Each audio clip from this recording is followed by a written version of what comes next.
How many of you aren't really sure whether you're an introvert or an extrovert? Raise your hands. Quite a few of you. You know, that's good.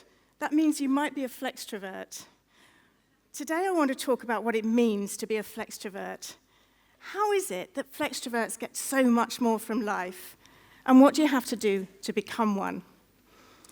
But first of all, I'd like to share with you a story. Something that happened to me back in June of this year. I had a big birthday and organised a house party for 30 and family and friends, renting a lovely big house on the south coast in a village near Dorset. So we all rocked up there for a few days, eating, drinking, singing, dancing, hanging out together. It was amazing. We had a really good time. But there was just one thing that threatened to spoil the occasion. And it happened on a Saturday morning.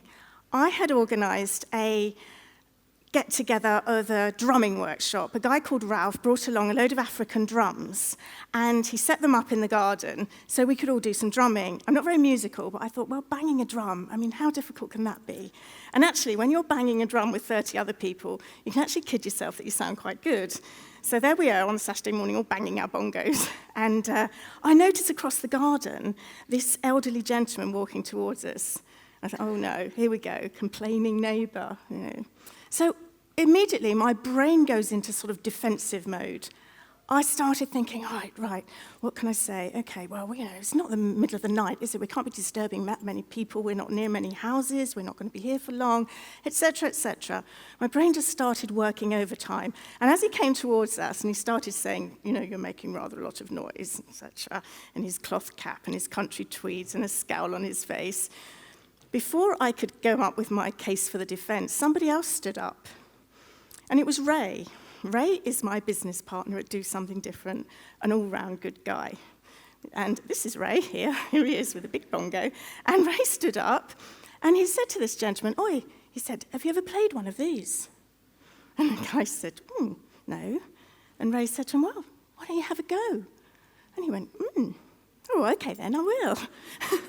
And so you see Ray sitting there next to his lovely wife, Jane. A little while later, you can see the guy sitting there next to Ray's wife, Jane, and Ray's moved out of the way. Okay? And it all ended really well. Later on, he started telling us stories about his life and the house, and it all got on really, really well. It ended beautifully. And I thought to myself, thank goodness that I hadn't been able to just do what I would normally do and tend to do and meet confrontation with confrontation. I was a bit ashamed of myself that I was even going to do this with a 90-year-old man. I mean, what was I going to do? Floor him or something? Oh, it's ridiculous. Thank goodness Ray managed to show the first characteristic of a flextrovert. Flextroverts are able to act in a way that's best for each situation. Okay, not according to their default strategy. We all have defaults. We have personality habits. We have experiences that just kind of pre-program us to respond to every situation in the same way. But it's not always the best way because we always have choices. But we don't always realize we have choices. We tend to just go along with a social norm. Queuing in Britain. It's said that we spend 3 years of our lives queuing. I mean, some of these people look as if they've been there longer than 3 years, don't they? We just kind of fall into line. We're very mindless. We're a bit like sheep, aren't we? But recently, my son sent me this picture. This is how they queue. He lives in Thailand. This is how they queue in Thailand. Even when you think there isn't another way, there's always another way. Okay? And I realize that there are so many aspects of our lives where we just go down one route, whereas in fact there are multiple dimensions of events, of people, of situations where we have choices. The news is a great example, isn't it? We're fed one type of news, negativity. The media feeds us a diet of disaster, tragedy, human failing. It's really depressing. And I suddenly realized a few months ago, this isn't representative of everything that's going on in the world. There's some really, really positive stuff happening out in the world. So I started tuning into positive news networks. They do exist. And I found this story on the Good News Network. And it was a story of a group of people, 6 friends in the US who were having a dinner party. And the usual thing, getting together, having starters, main course, just getting onto the cheese and cracking open another bottle of Merlot. And an armed intruder burst through the door, held a gun to their heads, and demanded that they hand over all of their cash. Apart from being terrified, they realized to their embarrassment that nobody had any cash on them. It's a first world problem, isn't it? We're cheese rich, cash poor. So they decided they would try and talk the guy down, try and reason with him. It's what you do, right? But actually, it just made him madder and more aggressive until one of the guests, Christina, decided that she would just offer him a glass of wine. And she said, well, just open this bottle of wine. Why don't you have a glass? He accepted the glass of wine. He drank it. He had some cheese. He tucked his gun under his arm, and he left. It all ended perfectly. I mean, it could so easily have gone the other way, and I'm not saying that whenever your personal safety is threatened or in danger, that you reach for a bottle of Beaujolais and 2 glasses, okay? But on this occasion, she was a Flextrovert. Flextroverts are able to flip the script in order to get the best possible outcome. There are scripts for everything that we do. The brain stores information, and particularly sequences of events in the form of scripts. It's a mental shortcut. It saves the brain having to do much work. So flipping the script can be really good for us if we can remember to do it, because we remember that every event, every situation, we have choices. We don't have to follow the script. This happened to me when I first met my husband, Ben. We went out for dinner together. It wasn't my husband when I first met him, but we first went for a meal together. And we have a restaurant script in our brains, don't we, so that we know what to do. We turn up, we get a menu, we order a drink, we sit at the table, order our food, eat it, pay, and leave, okay? So we sat down, we had a drink, we looked at the menu, and he said, okay, I'll order for you and you order for me. And I went, ooh, that's a bit different, especially because I was quite a fussy eater in those days, and I always had the fish cakes. So we ordered for each other, and he got my fish cakes, and I ended up with pork belly. Not literally, but I did eat quite a lot. And it started me on a journey of being more adventurous with food and of doing things differently. And we went on to do something different together. So that's flipping the script. That's doing things differently to get a better outcome in a relationship or a situation. And I'm reminded of this lovely film, Dead Poets Society. I don't know if any of you have seen it, where the late, lovely Robin Williams played John Keating. He was a poetry teacher. He was trying to emphasize to his boys that they could be individuals. They could make their lives extraordinary. They didn't have to do what their brothers and fathers had done before them. They could carve out a life for themselves.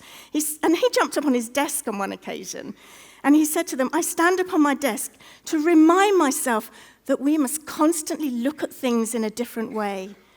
When we look at things in a different way, when we get a new view, we see new opportunities, we see new possible outcome. So we see all the potential in a situation. He wanted them to make their lives extraordinary. He also told them to rip the introduction out of their poetry books so they weren't influenced by what others have said before them. He told them to walk differently in the quad, not to just fall in step with everybody else. He helped them to turn the ordinary into the extraordinary. But he had to do something different. He had to, in the end, stand up on the desk and get them to stand on the desk to emphasize that you don't have to go with the flow and follow the script. And so Flextroverts are willing to take risks. He took a risk with his job in the film. He took a risk with his teaching career. They don't teach you to do that in teacher training college. Ben took a risk with my pork belly. I could have been a vegetarian or Jewish or anything. But Flextroverts are willing to go the extra mile and take the risk to make meaningful connections with other people. And that's the Flextrovert's advantage. Those are the characteristics of Flextroverts. So how does it pan out for them? When I said they get more from life, what does it actually mean? Well, we've been working at Do Something Different to help people become more flextroverted in their behaviours, in their personalities for years. And we've been looking at data that show that flextroverts are healthier, they're physically healthier. The higher a person is in flextroversion, the lower their BMI. That's from data from thousands of people. They're also mentally healthier. Flextroverts are less stressed. The more flextroverted somebody can be, the more coping strategies they will have at their disposal. Therefore, the more situations they can manage and cope with. So obviously, they're going to be less stressed. This is some data based on data from Bonanno in Columbia University. They looked at people after 9/11 in the US. It was natural to be stressed, to be fearful, to be angry, and to be sad. Even a year later, they looked at the people who were doing well, who were the best adjusted a year after 9/11, and they found the flextroverts were the ones who had adjusted the best and were getting on and coping well with life. In the world of business, Adam Grant looked at the characteristics of salespeople. It's easy to think that extroverts would make the best salespeople, right? They don't, nor do introverts, interestingly. But the people who were the most effective salespeople and who performed the best were those who could be both extroverted and introverted. They knew when to talk, but they also knew when it was right to listen. So they were flextroverts. Flextroverts also show up. Frank Bond from City University conducted a study in which he showed that the people who were flextroverted, the most psychologically flexible, behaviourally flexible people, were less likely to figure in the absenteeism figures. And this is some data from Do Something Different, where we looked at people's ability to be tolerant of difference in others. And I think it's really fascinating that flextroverts are more tolerant. This graph, the green bars are the most important because as they go up, we're looking at people's ability to be inclusive of others and tolerant of difference. And the ones on the left are people who are low in flextroversion, and the ones on the right are the real high flextroverts. They're more capable of seeing the multiple dimensions, not just in events, but in other people as well. They're more tolerant of difference.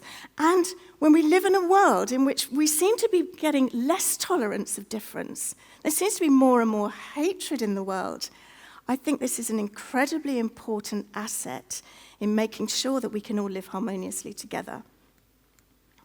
So the good news is we can all become flextroverts. There are three things you need to do if you want to be more flextroverted. First of all, you have to stop. You have to inhibit your default response. You have to stop yourself going with the script. Then you have to flip it. That means flipping the script, considering the alternative, knowing that you have choices. And thirdly, you must use it. You've got to do it, put it into action, because after all, we are defined by our actions, not our words. So I contend that the Flextrovert advantage is good for us all. It's great for you, for your relationships, for your physical and mental health, and it's a tool that we all need going forward if we're to live harmoniously together and make the world a better place. Thank you.